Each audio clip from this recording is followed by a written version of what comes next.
होइन सम्बन्ध चाहिँ कस्तो हुनुपर्ने रहेछ राम्रो सम्बन्ध एकअर्काको साथ कतिको महत्त्वपूर्ण हुँदो रहेछ साइनो भनेकै सम्बन्ध हो हामीले यसलाई सिकाउन बाँकी छ म ठ्याक्क उल्टोमा छु हेर्नुहोस् अभिभावकहरू नसुध्रिकन बालबच्चा सुध्रिन्नन् बालबच्चा सुधार्ने भने अभिभावक सुध्रिन जरुरी छ हरेक स्कुलहरूमा जाँदा म त्यही भन्छु हरेक कलेजहरूमा जाँदा त्यही भन्छु तपाईँ घरमा हर दिन बेलुका रक्सी खाएर आउनुहुन्छ बटारिँदै र छोरालाई रक्सी नखा भन्नुहुन्छ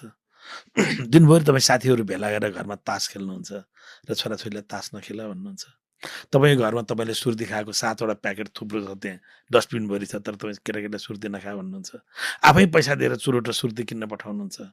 तपाईँ आफै उनले होमवर्क गर्ने ठाउँको नजिकै बसेर कोठै थर्किने गरी युट्युब घन्काएर तपाईँ बस्नुहुन्छ र ए होमवर्क गर भन्नुहुन्छ एउटा अभिभावकले आफ्नो बालबच्चाको लागि आफूले केही त्याग गर्न जरुरी छ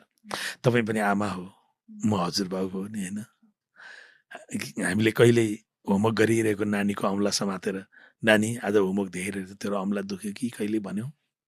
होमवर्क गरी तेरो होमवर्क अक्षर कति राम्रो छ आहा आज म कस्तो खुसी भएँ योभन्दा अझ राम्रो बनाए भनेर उत्प्रेरित गऱ्यौँ हामीले होमवर्क गराउन नजान्ने खालको विषय रहेछ नि तैँले होमवर्क गराएला म नजिकै बसेर हेर्छु ल बस त होमवर्क गर म हेर्छु कहिले भन्यौँ हामीले होमवर्क गर्दा गर्दा थाकी छोला पख एकछिन कलम बिसा 2 मिनट 5 मिनट रेस्ट गर ल एउटा केरा खा ल एउटा सुन्तला खा ल एउटा चक्लेट खा ल आज तर म यस्तो एक राउन्ड छतमा एक राउन्ड डुलौँ अनि आएर फेरि गर्लास् भनेर कहिले उत्प्रेरणा गऱ्यौँ गरेनौँ नि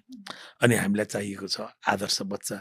कुनै त्यस्तो फ्याक्ट्री छैन जहाँ पिठो मुछेर यहाँ हाल्दैछ पाउरोटी निस्किन्छ जस्तो फाट असल बच्चा भएर निस्कियोस् त्यस्तो त कहीँ छैन नि छैन त्यस कारणले त्यो छोराछोरीलाई असल बनाउने हाम्रै दायित्व हो हामी जहाँ चुक्यौँ अब बाँकी सरसङ्गत नातागोता सरसङ्गत सबै कुराहरूले पार्ने प्रभावका प्रति चाहिँ त्यो चाहिँ तपाईँको बसमा नहुन सक्छ तर प्रत्येक घर यसरी सुधारिने हो भने सङ्गत पनि त सुधारिन्छ अनि म जहिले पनि के भन्छु भने केटाकेटी बिग्रिनु र सप्रिनुको जग अभिभावक आफै हो धेरै कुरा अभिभावकमा निर्भर गर्छ धेरै कुरा घरबाट नै सुरुवात हुन्छ सुरुवातबाट नियन्त्रण गर्छ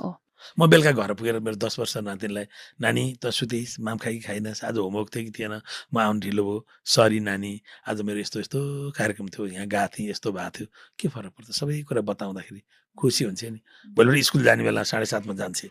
मैले नानी आज म दिउँसो फलान ठाउँ जानु छ बेलुका आउनु मलाई ढिलो हुन्छ फलान ठाउँ चाहिँ यस्तो छ यस्तो छ यस्तो छ म आउनु ढिलो हुन्छ तिमी सुत म आएर नानी भनेर बोलाउँछु तिमी बिउज्यौ भने अनि फेरि बाउछोरी हाक्कु गरेर सँगै सुतौँलाई भन्दा हस् भनेर खुसी हुन्छन् तर हर दिन बेलुका छोरी सुत्ने बेला छोरी सुतिसकेपछि म रक्सी खाएर मात्तिँदै गएर घरमा डाङडाङ्रा ढुङढुङ गरेर श्रीमतीलाई गाली गरेर त्यस्तो त नहोला मैले भने जस्तो त होइन भएर पुरा त्यो गरेर एउटा यता फर्केको छ मोबाइल चलाएको छ एउटा उता फर्केको छ मोबाइल चलाएको छ